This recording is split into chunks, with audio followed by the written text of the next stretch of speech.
So with the month of April coming to an end, I'm going to rank every single new movie I've seen in theaters from the worst to the best. Coming in last place is A Working Man. So when I first saw it, I just thought this is just an okay action movie.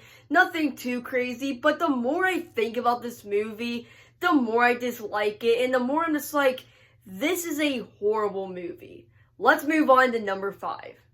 Now, there is a huge jump in quality between the 6th spot and the 5th spot. The 5th spot is King of Kings. Now, I'm rating this movie pretty differently than I'm rating the other films on this list, just because this is a different kind of story. This is a story that is mainly made pretty surface level, and it's kind of manufactured that way. So, say you're trying to introduce your kids to this story, to the story of Christ, it works for them.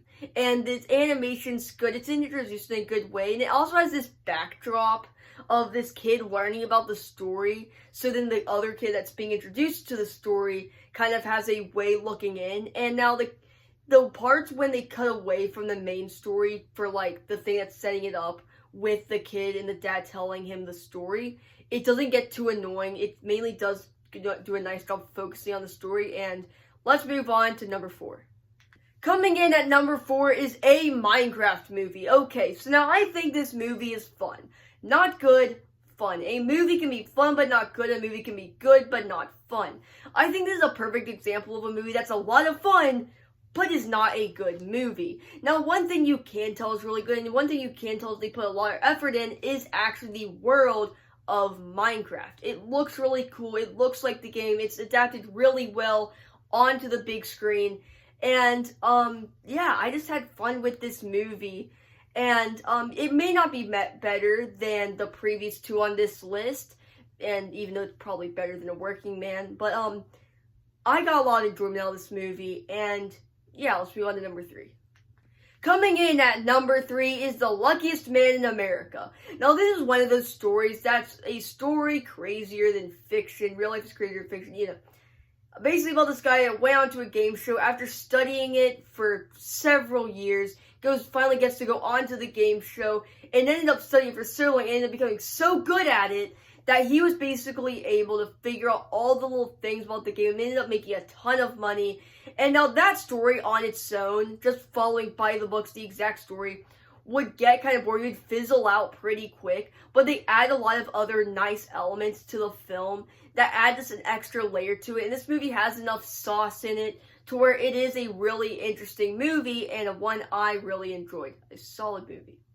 Coming in number 2, our runner-up is Drop. Now, this is just a really effective, contained thriller movie. A lot of things that wouldn't normally be very engaging, that would normally be pretty boring, are very engaging here. Like, just looking at text messages, which is a lot of this film, is able to be done in a very engaging way because of the cinematography and the context behind it. And yeah, so just a really effective thriller with nice cinematography and just a really good movie. Let's move on to number 1.